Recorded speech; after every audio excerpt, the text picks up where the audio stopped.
Pengadilan Tindak Pidana Korupsi Jakarta siang tadi kembali menggelar sidang kasus dugaan korupsi Tata Niaga Timah dengan terdakwa Bosivi Venus Inti Perkasa, Tamron. Sidang kali ini menghadirkan dua saksi ahli, yakni Profesor Romli Atma Sasmita, seorang ahli hukum pidana dan hukum tindak pidana korupsi, serta Profesor Jamin Ginting, yang juga pakar hukum pidana dan hukum tindak pidana korupsi. Romli memberikan pandangannya kepada majelis hakim di mana ada kesalahan jaksa penuntut umum yang menuntut terdakwa dengan hukum pidana. Sebagai salah satu perumus Undang-Undang Tipikor Nomor 31 Tahun 1999, Romli menjelaskan jika unsur-unsur Tipikor bukan terletak pada ada tidaknya kerugian. Penerapan pasal 2 dan pasal 3 Undang-Undang Tipikor dinilai tidak tepat sasaran karena hanya memenuhi unsur perbuatan melawan hukum. Sementara itu telah dibatasi dalam pasal 14 UU Tipikor terkait lex specialis.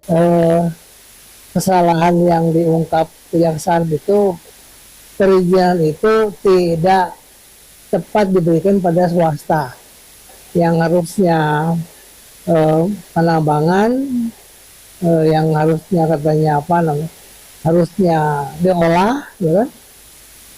Tapi ini diberikan tanpa diberikan, bukan tanpa izin ya. Kalau butuh apa dia dapat izin.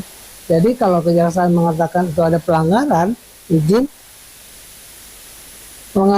itu, kalau bapak ya disuruh ahli pidana apalagi tipikor, belum, baru melanggar administrasi, prosedur administrasi perizinan.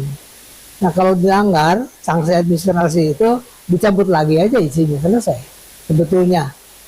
Tapi kejaksaan melihat bahwa karena ada pelanggaran izin, dianggap ya, diduga ada kerugian negara. Sementara saksi ahli Jamin Ginting mengaku tetap bersikap objektif. Menurutnya, dalam Undang-Undang Minerba diatur soal sanksi administrasi dan sanksi pidana, sementara kasus yang menjerat Tamron seharusnya dijerat dengan sanksi perdata lantaran menyangkut minerba dan lingkungan hidup. Tapi kan kita kan ahli, kita objektif ya. Artinya apa yang kita sampaikan itu benar-benar sesuai dengan keahlian kita. Saya lihat di sini memang kalau bicara tentang tindak pidana korupsi dan tindak pidana lingkungan hidup dan minerba. Jadi saya tadi sudah katakan bahwasanya di Undang-Undang Minerba itu punya sanksi administrasi dan sanksi pidana. Jadi tidak semua perbuatan tindak pidana itu selalu semuanya masuk tipikor. Nah kalau kita ketahui kasus ini kan murni ya, terkait dengan yang saya sampaikan tadi itu terkait dengan sanksi Undang-Undang Minerba dan Undang-Undang Lingkungan Hidup. Rencananya sidang lanjutan Tata Niaga Timah akan kembali digelar pekan mendatang dengan agenda yang sama. Dari Jakarta, Dio Malau, Sinpo TV melaporkan.